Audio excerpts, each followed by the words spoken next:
শাহবাজ শরীফের বক্তব্যে তাদের লজ্জা পাওয়া উচিত।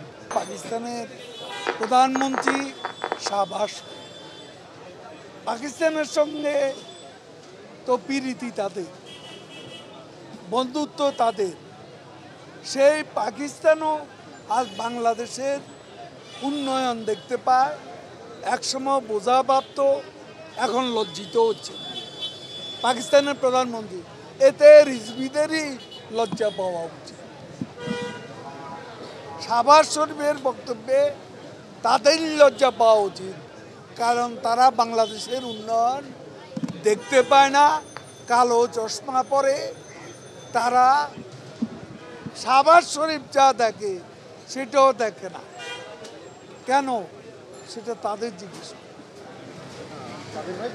আর কি জাতীয় পার্টির পক্ষ থেকে অভিযোগ করা হয়েছে যে বর্তমান সবচেয়ে জাতীয় নির্বাচনের যে গ্রহণযোগ্যতা, সেই গ্রহণযোগ্যতা নিয়ে সরকার কোনো চিন্তাই করেনি, তাদের এই বিষয়ে কোনো চিন্তা ছিল না, এবং একই সাথে জাতীয় পার্টিকে হুমকি দিয়ে নির্বাচনে নিয়ে আসা হয়েছে। এই বিষয়ে আপনাদের কে কাকে হুমকি দিল? দল ভাঙার হুমকি দিয়ে আপনাকে জাতীয় পার্টিকে নিয়ে আসা হয়েছে। তিনি আসল কথাটা বলছেন, 3 বিদেশি শক্তির চাপ। সে চাপটা তিনি অনুভব করেছেন কিনা আমরা জানি না, কারণ তাদের জন্ম তো বন্দুকের নল থেকে, তারা গণতন্ত্রের মধ্য দিয়ে আসেন না। বাংলাদেশে 42% লোক ভোট দিয়েছে। ভোটের দিন খুন খারাপি কোনো কিছুই হয়নি, ফ্রি অ্যান্ড ফেয়ার ইলেকশন হয়েছে। এখানে কোনো বিদেশি শক্তির চাপ ছিল, আমরা কোনো চাপ অনুভব করিনি।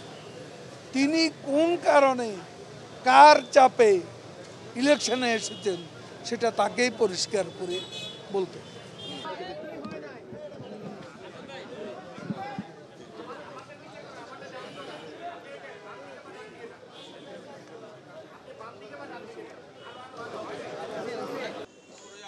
যারা শাহাদাত বরণ করেছে তাদেরকে তুমি জান্নাতুল ফেরদাউস নসিব করে দাও।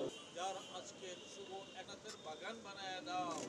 মাননীয় প্রধানমন্ত্রী আরো বেগবান করার সুযোগ তৈরি করে দাও। আমাদের রব্বিল আলামিন আবা লা ইলাহা